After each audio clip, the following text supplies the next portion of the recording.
dahil kay deodorant, hindi lang buhay ko ang nabago niya, pati yung kilikili ko.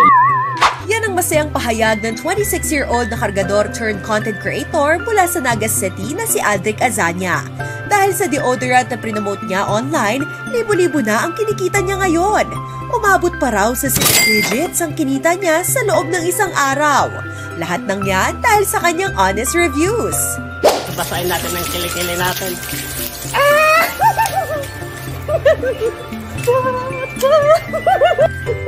Puti na kilikili ko, guys. Ayan, so marami kasi nakakakita na kilikili ko, and then tatanong kung bakit walang basket.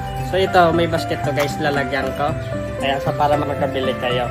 Kwento ni Aldric, hilig na talaga niya ang paggawa ng videos noon pa. Pero noong 2023 lang siya nagsimulang maging affiliate sa isang social media platform o yung pagpopromote ng products sa videos para kumita. Sinubukan niyang i-review ang iba't ibang bagay na ginagamit niya. Hanggang sa nagulat na lang siya nang biglang mag-viral ang deodorant review niya na ngayon mahigit 20 million views na.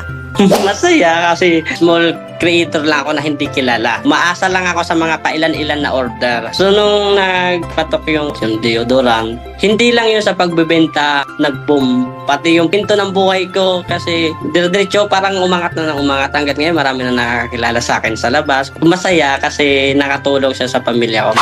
Higit 10 taon siyang nagtrabaho bilang kargador. Naranasan din niyang maging manggagapas ng tubo, tagabilad ng palay at construction worker. Pero dahil sa pagiging content creator, unti-unting gumaan ang buhay ni Aldric. Nakabili na siya ng sariling lupa, sasakyan, at nakatutulong na rin siya sa gastusin ng kanyang pamilya tulad ng pagpapaaral sa mga kapatid niya. Malaki ang pasasalamat ni Aldric sa lahat ng sumusuporta sa kanya para patuloy niyang makamit ang mga pangarap niya sa buhay. Kaya naman para sa aspiring content creators, ito ang payo ni Aldric. Ang kahalagahan para hindi mawala yung tiwala ng supporter o yung ng mga buyers ay magpakatotoo ka. So kung ano yung binibenta mo, gamitin mo muna sa sarili mo. Kasi mas madali ibenta yan kung legit or ikaw mismo napatunayan sa sarili mo na maganda yung produkto.